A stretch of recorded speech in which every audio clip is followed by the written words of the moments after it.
So conspiracy theorists think that the Brazilian government, the CDC, and the World Health Organization are lying to us about the Zika virus. But they're not sure whether to blame vaccines, GMOs, chemtrails, or Monsanto. And residents in Portland, Oregon, a few years back, voted to eliminate fluoride from their water supply. And depending on which side you asked, it was either a toxic chemical that caused cancer or a toxic mind control substance used by fascist regimes, and also dentists. And then there was the time last year when the federal government invaded Texas. Now, that actually never happened, but local residents were so convinced that routine military practice exercise Jade Helm was an Obama attempt to impose martial law that the governor of the state said that he would have the state National Guard monitor the exercise. So, we laugh at this stuff, and we say, these conspiracy theorists, they're so unlike the rest of us. But this is actually happening with increasing frequency, and so we need to understand why. Because the thing that these stories have in common is that all of these myths and conspiracies propagated on social networks. Algorithms are influencing policy, and not necessarily for the better. I'm sure everyone in here has heard of the filter bubble. It's the idea that platforms they want to show you what you want to see because it keeps you engaged and targetable for longer. And the filter bubble was about partisan politics, but what we're seeing now is recommendation engines, and it's a little bit more like radicalization.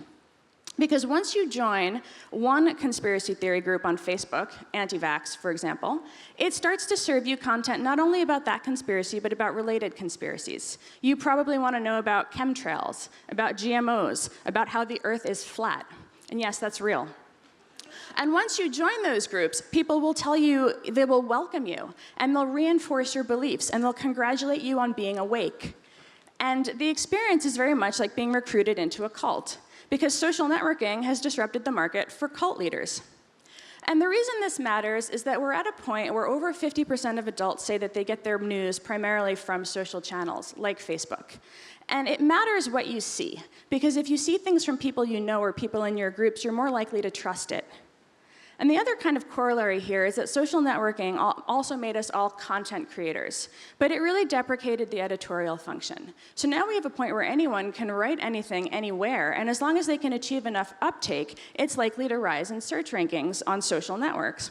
So we've reached a point where things that are popular and emotionally resonant are much more likely to be seen by you than things that are true. Facts really just don't matter. So the power to influence our opinions, the power to shape beliefs, increasingly lies with those who most effectively disseminate their message, whether that message is true or not. And what happens online and what happens offline are not, there's no difference there, there's no gap there. This is, in some ways fantastic, right? Social networks are a great tool for organizing. But the problem that we have is that in conspiracy theory land, there's an asymmetry of passion.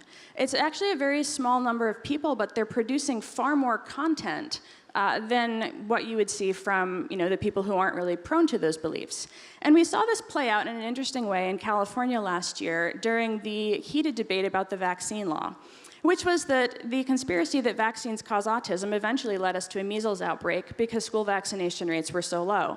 And so legislators stepped up and tried to remedy the problem legislatively.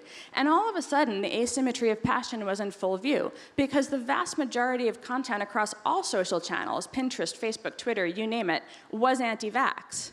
But when legislators actually reached out and started polling their constituents and reaching out to people directly, they found that over 67% were in favor of the law, and over 85% were, believed that vaccines were safe and didn't buy into the conspiracy theory nonsense.